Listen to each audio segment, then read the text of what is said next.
Assalamualaikum warahmatullahi wabarakatuh. Bismillahirrahmanirrahim. Alhamdulillahirabbil alamin. Allahumma shalli ala sayyidina Muhammadin wa ala alihi wa sahbihi ajma'in, amma ba'du.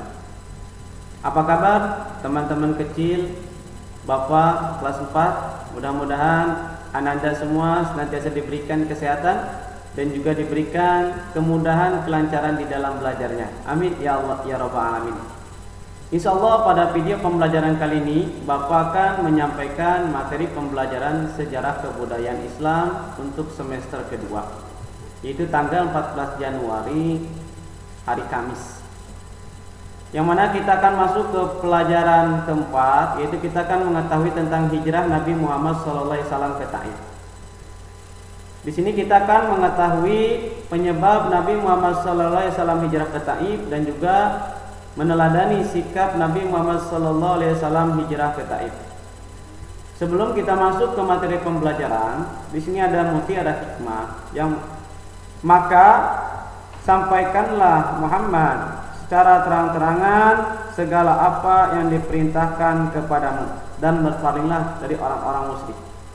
Quran surah Al-Ahzab ayat 21. Fasda bima tu'marun wa'rid anil musyrikin. Ini adalah dasar atau dalil perintah Nabi berdakwah secara terang-terangan, teman-teman, yang mana kita telah mengetahui daripada dakwahnya Nabi Muhammad SAW, yaitu secara sembunyi-bunyi dan terang-terangan. Nah, di dalam dakwah terang-terangan ini beliau mendapati banyak rintangan dan tantangan. Makanya Nabi akan memutuskan untuk hijrah ke Taif. Nah, di sini kita akan mengetahui penyebab Nabi Muhammad SAW hijrah ke Taif. Namun sebelumnya, mari kita awali dengan baca basmalah. Bismillahirrahmanirrahim. Mari kita akan mengetahui penyebab Rasulullah SAW hijrah ke Taif.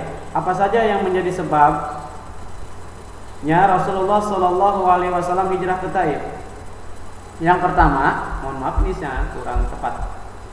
Tekanan kaum Quraisy, ya, dan kekejaman. Ya.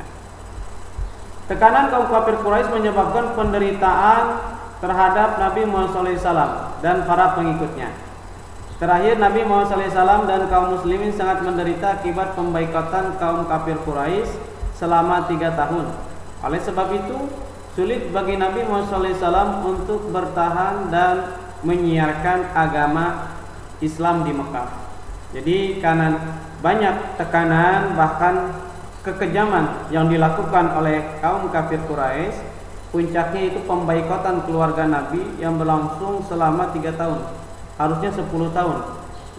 Akan tetapi karena piagam pemboikotannya itu dimakan rayap, maka dengan habisnya piagam tersebut pemboikot pun selesai. Dan di situ sangat Rasulullah dan pengikutnya dan keluarganya mengalami penderitaan yang sangat. Yang kedua, wafatnya Abu Thalib. Yang menjadi sebab juga itu wafatnya Abu Thalib. Ketika bebas dari pemboikotan, Abu Thalib jatuh sakit, kemudian meninggal dunia. Abu Thalib wafat pada bulan Rajab tahun ke-10 kenabian dalam usia 87 tahun. Nabi Muhammad SAW sangat sedih atas wafatnya Abu Thalib, paman yang telah mengasuh dan membimbing beliau sejak berusia 8 tahun. Abu Thalib selalu menjadi pelindung dan pembela ketika Nabi Muhammad SAW mendapat ancaman dan hinaan dari kaum kafir Quraisy. Jadi Rasulullah di samping tekanan tadi, ternyata Rasulullah juga mendapatkan musibah, yaitu wafatnya Abu Thalib. Dan sebab yang ketiga yaitu wafatnya Ummul Mukminin Khadijah. Nabi Muhammad SAW bertambah sedih. Ya, Ummul Mukminin Khadijah, istri yang sangat dicintainya, meninggal dunia 2 atau 3 bulan setelah Abu Thalib meninggal dunia.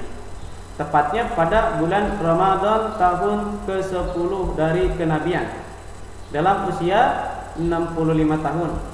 Rasulullah SAW sangat terpukul dengan wafatnya Khadijah. Khadijah bukan saja istri yang setia dan selalu bersama beliau dalam suka dan duka, tetapi juga ia selalu menjadi pembimbing atau pendorong kekuatan Nabi Muhammad SAW dalam menjalankan tugasnya sebagai utusan Allah Subhanahu wa taala. Khadijah adalah orang pertama yang mempercayai kenabian Nabi Muhammad SAW sebelum orang lain mempercayainya. Bahkan Khadijah rela menyerahkan seluruh hartanya untuk memperjuangkan agama Allah Subhanahu wa taala. Tetapi itulah ketentuan Allah Subhanahu wa taala terhadap hambanya yang harus diterima dengan sabar, tabah dan tawakal. Wafatnya Abu Thalib dan Khadijah merupakan cobaan yang sangat berat bagi Rasulullah SAW. Beliau terlihat sangat sabar dan tabah dalam menerima ketentuan Allah Subhanahu wa taala. Sebagai manusia, beliau pun sangat bersedih hati. Oleh sebab itu, tahun wafatnya Abu Thalib dan Khadijah disebut Amul Husni, artinya tahun duka cita atau tahun kesedihan. Jadi sebelum Rasulullah hijrah ke Taif, itu ada sebab-sebab. Yang pertama karena tekanan ya dan kekejaman daripada kaum kafir Quraisy.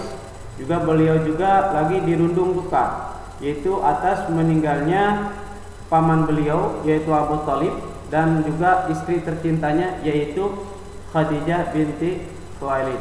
Sehingga untuk menyebarkan agama, beliau akan meminta pertolongan atau bantuan dan juga menyebarkan agama ke Taif.